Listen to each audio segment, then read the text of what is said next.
Perhatian, pembahasan video kali ini mengandung beberapa bahasa yang berbau 18+, mengupas sisi gelap konten perusak mental. Kita tahu olahraga di seluruh dunia biasanya jadi ajang nomor satu, bebas dari intrik politik atau agama. Tapi ironisnya, di Indonesia, konten vulgar atau konten seksual justru jadi pemersatu, bukan olahraga. Lihat saja, meski sudah ada berbagai kampanye dan upaya untuk menyadarkan masyarakat, bukannya sadar, malah banyak yang bangga bahwa konten semacam itu punya pengaruh besar dalam kehidupan sehari-hari. Bahkan hal ini sudah dinormalisasi, sampai kita yang menjaga penampilan dan sopan santun pun sering dianggap mesum, baik di dunia nyata maupun di internet.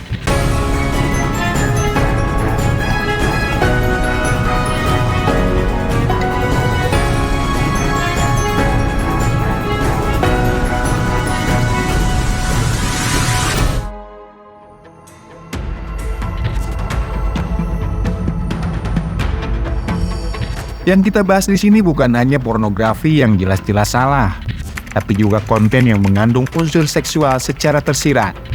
Ada dua bentuknya, konten fisik dan verbal.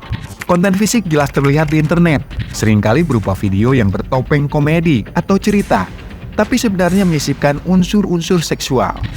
Konten verbal, di sisi lain, tidak menunjukkan apa-apa secara visual, tapi justru mengandung kata-kata atau sindiran yang berkaitan dengan pornografi.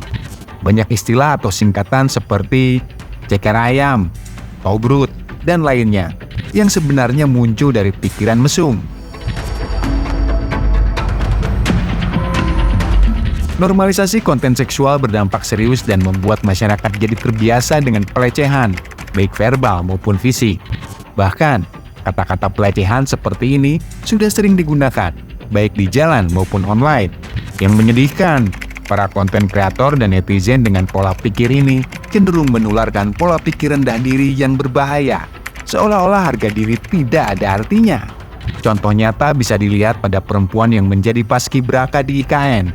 Alih-alih mendapat apresiasi, kolom komentarnya justru dibanjiri komentar mesum yang merendahkan. Ini bukan kejadian sekali dua kali. Berapa banyak perempuan yang tampil sopan pun tetap dihujat oleh netizen tolol ini?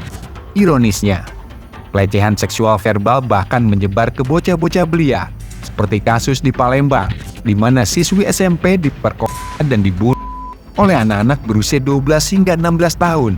Dan apa penyebabnya? Akses bebas dan tidak terkendali pada konten seksual.